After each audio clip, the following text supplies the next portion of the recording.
రాత్రికి రాత్రి మళ్ళీ 60,000 పోయి 70,000 అయినాయి. ఇప్పుడే ఆర్టీసీలో 3,000 ఉద్యోగాలు అంటున్నారు. అవి కూడా కలిపి ఇంకా 80,000 అంటారు. రేపు తెల్లారేసరికి 80,000 అవుతాయి ఉద్యోగాలు. ఏంది మీకు నోటుకు వచ్చిన సంఖ్య కలిపేసి ఇన్ని అని చెప్పేసి ఇంకా రేపు తెల్లారేసరికి మీరు న్యూస్ చూడండి 80,000 అని చెప్పేస్తారు. ఎంత దారుణం అండి, సిగ్గుండకర్లా కొంచెమన్నా. ఏడాది లోపే 2 లక్షల ఉద్యోగాలన్నీ నిరుద్యోగుల్ని మభ్యపెట్టి ఈరోజు గద్దెనెక్కిన తర్వాత ఇచ్చిన మాట తప్పి మేమెప్పుడు చెప్పినామని చెప్పేసి ప్రగల్భాలు పలుకుతున్నారు. సిగ్గుశారం ఉండక్కర్లా ఇప్పుడన్నా.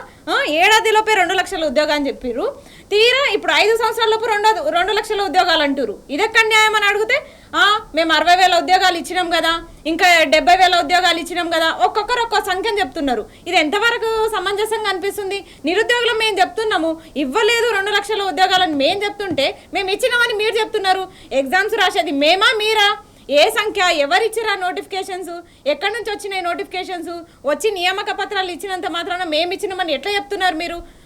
ఒక్కసారి వాళ్ళకన్నా మనసు పెట్టి ఆలోచిస్తే నిరుద్యోగులకు మేము నిజంగా 2 లక్షల ఉద్యోగాలు ఇచ్చినామా, పోనీ 60,000 మేమే ఇచ్చినామా అని చెప్పేసి వాళ్ళకి గుర్తొస్తుంది. నియామక పత్రాలు ఇచ్చి మేమే 60,000 ఇచ్చినాము 70,000 ఇచ్చినామని చెప్పేసి నోటికొచ్చిన సంఖ్య చెప్పుకుంటున్నారు. వాళ్ళకన్నా మనసు కనిపించాలి, సిగ్గు అనిపించాలి కొంచెమన్నా. రాహుల్ గాంధీ గారు ప్రధానమంత్రి అవ్వగానే ఎస్సీ ఎస్టీ బీసీలకు అందరికీ రిజర్వేషన్లు ఇస్తాం, న్యాయం చేస్తామని చెప్పేసి చెప్తున్నారు. మీరు ఉన్నప్పుడే, మీరు ముఖ్యమంత్రి ఉన్నప్పుడే మాకు న్యాయం చేయలేదు, ఇంకా ఆయన పిఎం అయినాక మాకేం న్యాయం చేస్తాడు? ఇంకొకటి, ఇప్పుడు ఎస్సీ ఎస్టీ బీసీలకు న్యాయం చేస్తా బ్యాక్లాగ్స్ లేకుండా అని చెప్పారు. జీవో 29 ఎందుకు తీసుకొచ్చిరు? దానికి ఏ పార్టీ న్యాయం చేసిరు? ఆ జీవో 29 ఎందుకుంది?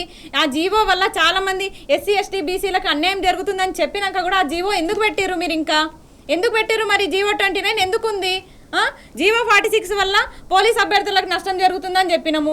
ఇన్ని జీవోలు నష్టం కల్పిస్తున్నాయి నిరుద్యోగులకు అని చెప్తుంటే మీరు టీఎస్ని టీజీగా మార్చే జీవోని, టీఎస్పీఎస్సీని టీజీపీఎస్సీగా మార్చే జీవోని, ఇలాంటి జీవోలను రాత్రికి రాత్రే మార్చుకుంటారు, విగ్రహాలను రాత్రికి రాత్రే మార్చుకుంటారు. మరి ఎందుకు జీవోలను ఎందుకు మార్చట్లేదు? మీరు మాకు ఏం న్యాయం చేస్తున్నారు?